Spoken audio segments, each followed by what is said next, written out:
days after removing his wife from life support, Dear God, protect them in the days to come. Bob Meyers holds a candlelight vigil. This is a testament to a good person in a community that needs good people.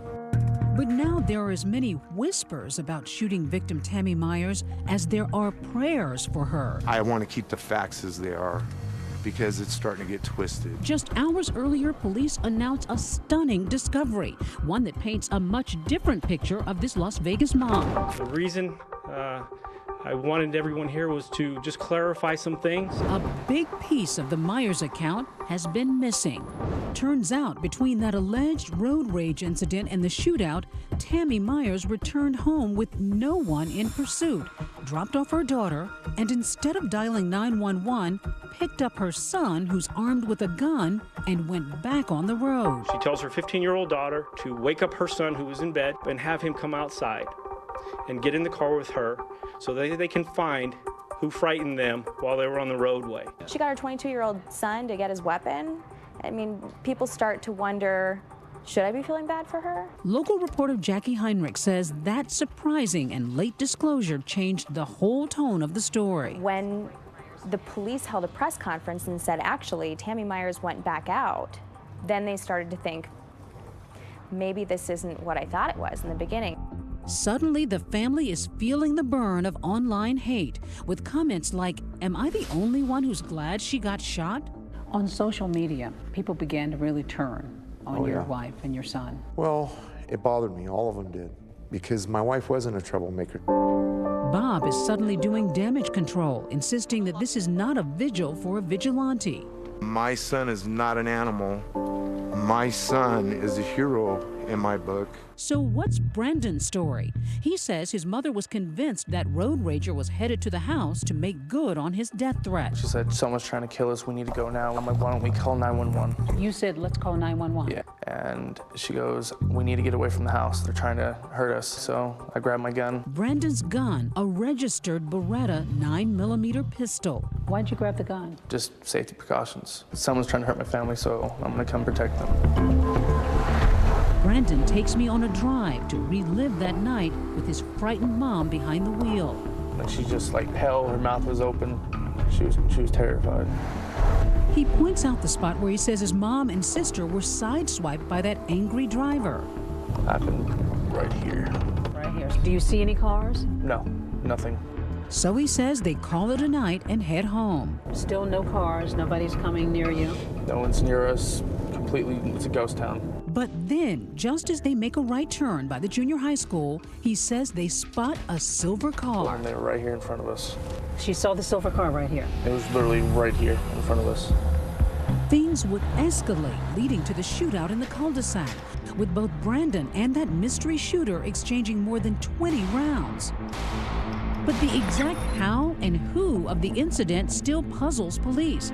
That is, until this woman picks up a phone and drops a dime. You call the police. I felt that I had to. Were you conflicted? Absolutely. I still am, even sitting here. Nearly a week after the shootout, investigators interview this woman, Khatelyn Krisztian. Tonight, for the first time, she's sharing her story about the night Tammy died. It was about 3 o'clock in the morning, I was sleeping, and my phone was going off the wall. She says it's her good friend, 19-year-old Erich Nowsch, a wannabe rapper and pot dealer, seen here in his Instagram photos. It was, I need to come over, something important. How did he sound? Disheveled, you know, shooken up. Khatelyn says Nowsch comes over to her apartment, confessing to a shooting in his neighborhood. And the first words out of his mouth is, I got them. Telling her he may have shot a rival drug dealer. And then he showed you something. Mm-hmm. What did he show you? Well, he had emptied his backpack. He had pulled out his gun and extra clips for the gun. Nowsch leaves. Then, days later, it hits Khatelyn. Her friend may have been involved in Tammy Meyers' shooting. You read the details, that there's a mom of 4 who's shot and killed. What goes through you at that moment? How could this happen? And I didn't even finish the article before I got up and called. Called? The police. She makes a wrenching decision to turn in her trusting friend. And how did you feel after the conversation once you told them what you knew? Terrible, but there's always a right and a wrong. The next day, SWAT teams, squad cars surround Erich Nowsch's home. He's holed up inside. Our Las Vegas affiliate, KTNV, is live on the scene. Right now, we are in the tactical phase of attempting to take a suspect into custody. Khatelyn says she's texting Erich nonstop. So you were trying to convince him to surrender? Right. Still a very confusing scene out here as everybody is arriving here on scene. One of those arriving is the suspect's mother, who's in obvious distress. Guys, please, guys, get back. Please! Turn your phone off! But as the standoff drags into its second hour, questions in this already complex case are multiplying. For one thing, Erich doesn't even drive, and he bears little resemblance to Crystal Meyers' description of the shooter. I mean, he's really small. He's nowhere near 6 foot. And just as bizarre, the location of his house, just a block away from the Meyers residence on Mount Shasta Circle. We go through the play-by-play on this map with ABC legal analyst Dan Abrams. The irony being that the suspect is right around the corner from this family. They're out looking for some composite sketch of some guy in a road rage incident, and little do they know that it's a block away. You can literally see his home from my front door. And you walked over to his home really angry. Pajamas and all. That was my wife. You were yelling. Oh, I was upset. No, it ain't okay. Bob Meyers is devastated, the police stopping him from getting any closer. And in that moment, his understandable grief turns to unforgiving anger. You all happy? You made my wife look like an animal and my son. There's the animal a block away. Are you happy? My wife was a victim. She lost her life. And it's like they were murdering her all over again, repeatedly, daily.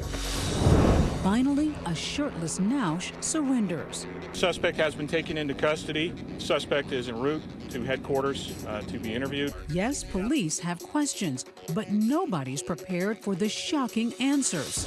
This story's not right. My name's getting thrown in. Nowsch is about to spin a whole new version of the story. I freaked out. I was just like, there's no way.